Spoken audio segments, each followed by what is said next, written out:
Stone steps, stone heart, back turned on a hero's part. The earth shakes, it swallows the whole. We are here today standing between the Capitol and the White House for a reason. Because repealing Don't Ask, Don't Tell requires strong and divisive leadership and action, not just from the Congress, but from our president as well. And I understand you are here with your discharge papers today. Please join me in welcoming our friend and our hero, Kathy Griffin. Essentially, all in one form, shall we say, the DD-214, which I received an honorable discharge, but still a discharge for being gay. Even though I voted for Obama, I always kind of respected McCain until this morning.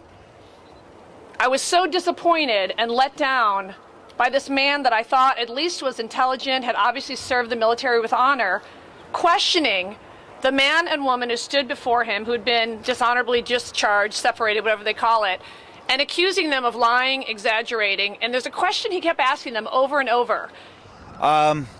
It was so much I got sick while I was underway, and they thought that I had been assaulted or I was involved sexually with somebody overseas, and that came to not be the case. And it was a sneaky way of doing it, but they doped me up on codeine 3 and came to my rack in the middle of the night and asked if I was gay.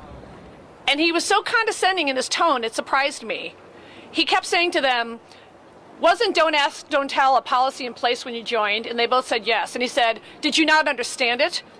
The captain of the ship deployed me back to the States and insisted that I received a honorable discharge because I didn't do anything wrong. It was so much that his fear was that I might end up a casualty like Adam Schindler did at the early onset of Don't Ask, Don't Tell.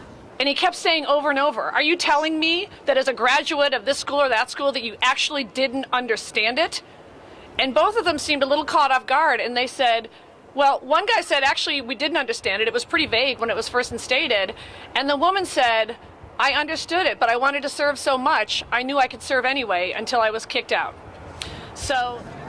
And so you did receive an honorable discharge. The captain insisted on it, as well as my fight was to be insistent because I was an outstanding sailor. I have one more thing.